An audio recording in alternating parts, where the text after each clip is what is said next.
Hello दोस्तों, नमस्कार, स्वागत है। कैसे हो दोस्तों? अगर आप सोच रहे हैं कि समय कम है, मैथ के अंदर क्या पढ़ाई करें, नहीं करें, सर कौन से चैप्टर को पढ़े जहां से क्वेश्चन आएगा, तो बिल्कुल सही जगह पे आप आ गए हो। बस इंतजार इस बात का है कि 5 मिनट आप रुक जाओ, मैं आपको एक एक एनालाइज बता दूंगा कि कौन से चैप्टर मैथ का पढ़ना बंद कर दे। सर साला इससे क्वेश्चन तो आता ही नहीं है। जो क्वेश्चंस, जो चैप्टर मैं बताऊंगा उस चैप्टर को पढ़ना, एनालाइज करना, उसी से क्वेश्चन आते हैं।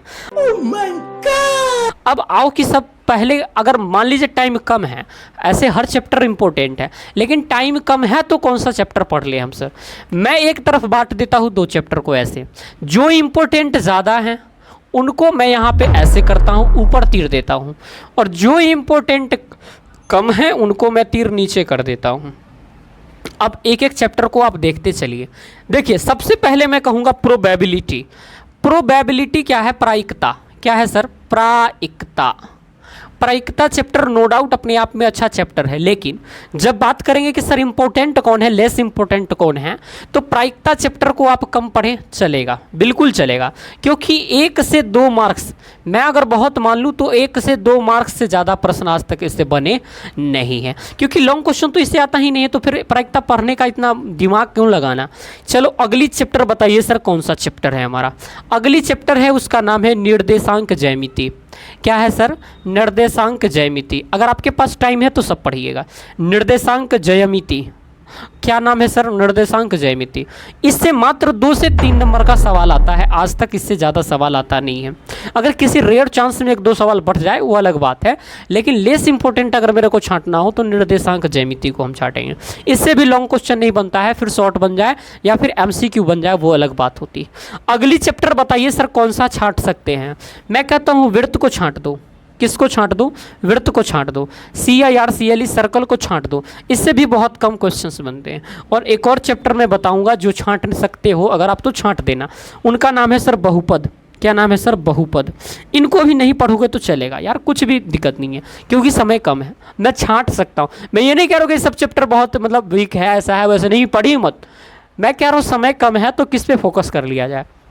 देखो, समय कम है और ज़्यादा नंबर उठाना है तो बिना ट्रिग्नोमेट्री का काम नहीं चलेगा। ट्रिगोनोमेट्री का काम नहीं चलेगा मेरे भाई। कोई एग्जाम हो 10 का, कभी भी साल का कोई भी ईयर हो, इससे क्वेश्चंस ज़्यादा न बने हो ऐसा हो ही नहीं सकता है। इससे सवाल आपका बनेगा ही बनेगा। दूसरी चैप्टर सर कौन ज़्यादा महत्वपूर्ण होता है, आप बता दो मेरे को। तो मैं कहता हूँ सर ट्रायंगल पढ़ के ज़रूर जाना। किसको पढ़ना? ट्रायंगल को पढ़ के जाना। यार लॉन्ग क्वेश्चन या तो यहाँ से उठ जाते हैं या तो यहाँ से उठ जाते हैं। इससे भर भर के आपको MCQ मिल जाएंगे, लॉन्ग क्वेश्चन मिल जाएंगे, शॉर्ट मिल जाएंगे। और ट्रायंगल से तो लॉन्ग बनता ही बनता है, कभी थेल्स का प्रमेय, कभी थेल्स का विलोम, कभी पाइथागोरस, कुछ भी बनता है ट्रायंगल से बनता है। तीसरा बता दो सर कहाँ से क्वेश्चन ढेरों सारे बनते हैं, तो मैं आपको एक और सलाह देना चाहूँगा। उनका नाम है लीनियर इक्वेशन। क्या नाम है? Linear equation. लीनियर इक्वेशन मतलब होता है रैखिक समीकरण, 2 चर वाले रैखिक समीकरण। क्या नाम है? रैखिक समीकरण उसका नाम है। अब मेरे भाई एक बात बताओ मेरे को, 2 चर वाले रैखिक समीकरण से लॉन्ग क्वेश्चन आ जाते हैं, जैसे भाषा वाला क्वेश्चन आ जाते हैं, जैसे ब्रजगुणन विधि से सॉल्व कीजिए, प्रतिस्थापन विधि से सॉल्व कीजिए, यहाँ से प्रश्न बन जाते हैं। इनको पढ़ लेना जरूर। और चैप्टर बताइए सर जिसको पढ़ना पड़े, तो मैं कहूँगा कि आप ना सांख्यिकी को पढ़ लेना। किसको पढ़ लेना? सांख्यिकी को पढ़ लेना, स्टैटिक्स को पढ़ लेना, सांख्यिकी को पढ़ लेना, या फिर इसको छोड़ दो, अगर मैं कह दूँ तो पृष्ठीय क्षेत्रफल और आयतन को पढ़ लेना। किसको पढ़ लेना? पृष्ठीय क्षेत्रफल एवं आयतन। पृष्ठीय क्षेत्रफल एवं आयतन को पढ़ लेना। इन चैप्टर को मैं बहुत इंपॉर्टेंट मानता हूं, क्योंकि यहाँ से प्रश्न मेरे भाई बहुत ज़्यादा बनता है। अब सर स्ट्रैटेजी बता दो यारो। देखो, कोई भी चैप्टर को पढ़ोगे ना, 3 बात हमेशा याद रखना। एक जो स्ट्रैटेजी में हमेशा अपनाना वो है PYQ। PYQ जब तक नहीं देखोगे दिमाग में आइडिया नहीं आएगा कि सर करना क्या है, छोड़ किसे सकते हैं, ज़्यादा फोकस करना कहाँ है।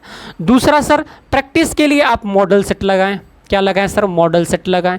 और एनालाइज जरूर करना, एनालिसिस जरूर करना। 3 काम करना, इस चैप्टर पे फोकस कम करना, और इस चैप्टर पे फोकस जो आपका ना बिल्कुल ऐसा होना चाहिए।